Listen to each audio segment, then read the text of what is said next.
Et voilà, 2024 est désormais achevé, et cette année, qui aurait été passionnante à suivre, aura aussi été pleine de surprises.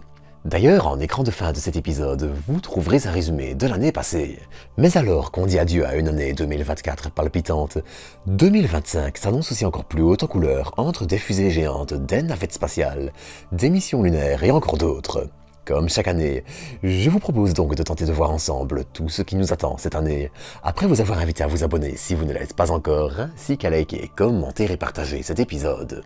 Enfin, pour ceux qui désirent acheter du matériel Astro, peluches en forme de planètes, jumelles et autres, n'hésitez pas à aller faire un tour chez Astroshop via le lien en description pour soutenir la chaîne gratuitement. Allez, sur ce, bienvenue pour une nouvelle dose d'espace.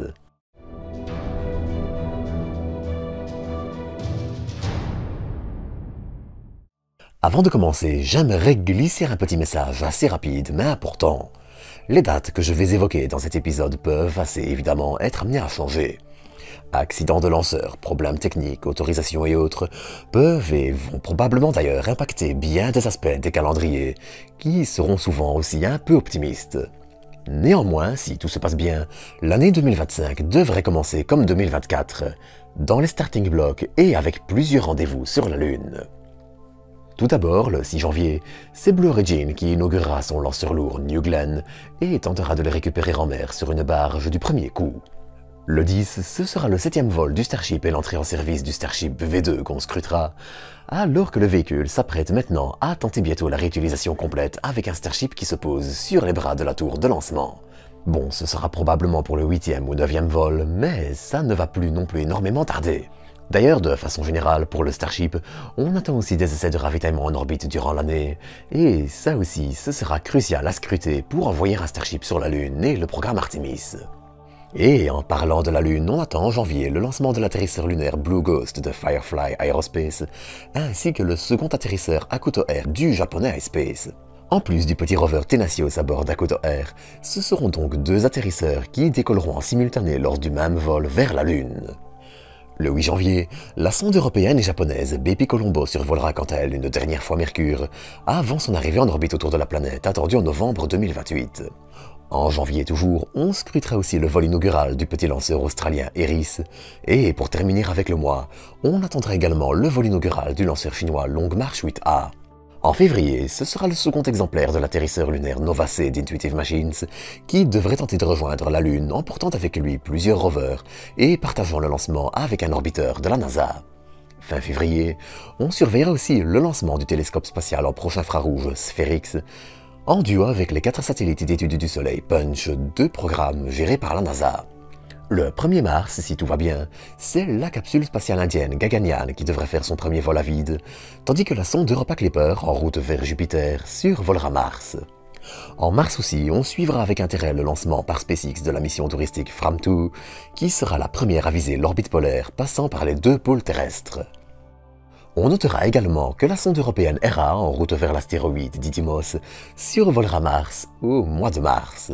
On attendra également le lancement inaugural du petit lanceur sud-coréen Hanbit Nano, qui inaugurera l'Alcantara Space Center au Brésil. Dans la foulée, on entrera également dans la période où on attendra le lancement du premier atterrisseur lunaire Blue Moon de Blue Origin, que l'entreprise a annoncé vouloir lancer entre mars et décembre. Pendant le premier trimestre, on devrait aussi voir le lanceur Vulcan de United Launch Alliance multiplier les vols dans plusieurs configurations différentes. En Chine, c'est également le premier trimestre que l'entreprise Galactic Energy vise pour inaugurer son lanceur Pallas 1. Pour la suite, le mois d'avril s'annonce un peu plus calme. Dans les grands événements, il faudra en effet attendre le 29 pour que SpaceX lance une mission d'étude des vents solaires pour la NASA, alors que l'entreprise d'Elon Musk lancerait aussi son dernier cargo Cygnus, dans le cadre d'un contrat de 3 lancements de Cygnus pour Northrop Grumman. Le 20 avril, c'est la sonde américaine Lucy qui survolera l'astéroïde Eurybat, une de ses premières cibles. En mai, en revanche, les choses devraient à nouveau se corser un peu. Dans un premier temps, on commencera à surveiller le vol inaugural de la navette Dream Chaser de Sierra Space, une petite navette spatiale cargo et autonome qui rejoindra l'ISS.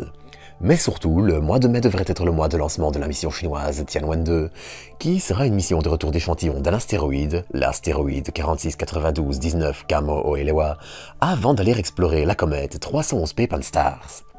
En juin, c'est le lanceur réutilisable Zhuge 3 du chinois Landspace, dont on attendra le vol inaugural.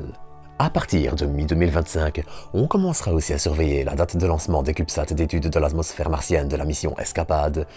Escapade que Blue Origin devait lancer lors du vol inaugural de New Glenn et qui aidera à comprendre comment la planète rouge perd son atmosphère. On surveillera aussi le vol inaugural de la version 30S du lanceur japonais H3, ainsi que la première tentative de transfert de carburant entre deux Starship, attendue elle aussi dans le milieu de l'année. À partir de juillet, on commencera aussi à surveiller les avancées vers le vol inaugural du lanceur Neutron de Rocket Lab, qui nous fera peut-être attendre encore fin 2025 ou même début 2026. Au mois d'août, en revanche, les choses devraient se calmer un peu. À part Lucy qui devrait survoler Vénus, il faudra attendre septembre pour que le chinois CAS Space inaugure son lanceur Kinetica 2. Dans la même période, on attendra aussi l'entrée en service du cargo spatial japonais HTVX, un cargo dédié au ravitaillement de l'ISS. En novembre, ce sera l'atterrisseur lunaire lourd Griffin d'Astrobotics qui devrait rejoindre notre satellite.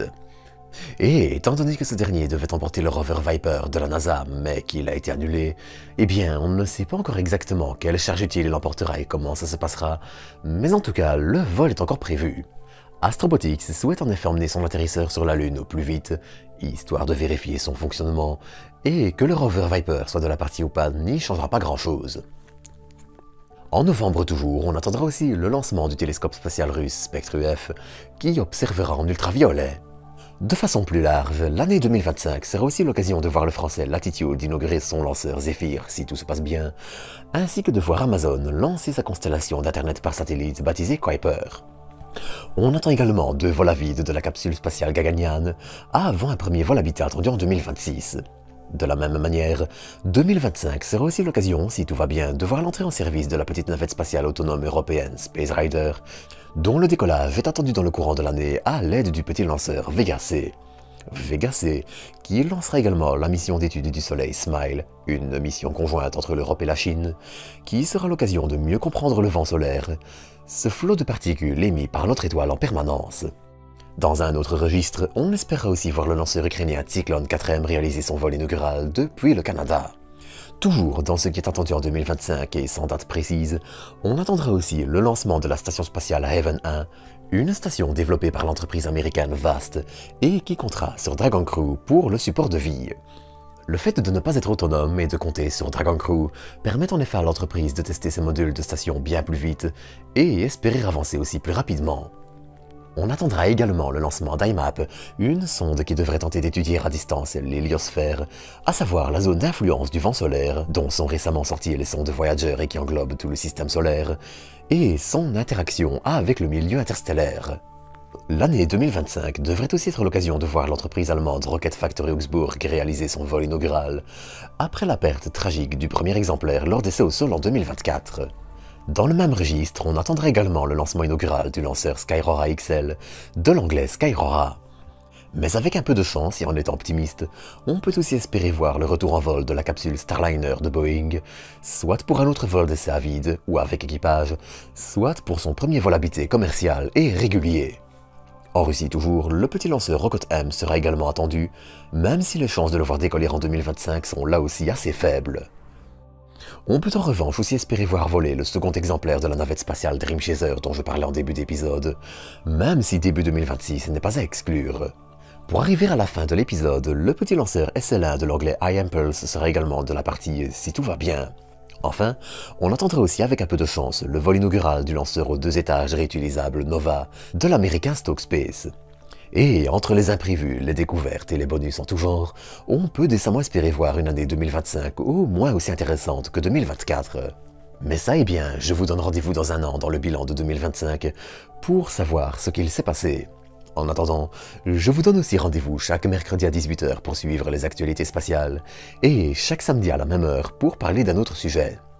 Alors, comme d'habitude, n'hésitez pas à vous abonner et quant à moi, eh bien, je vous souhaite une bonne année 2025 et à très bientôt pour une nouvelle dose d'espace.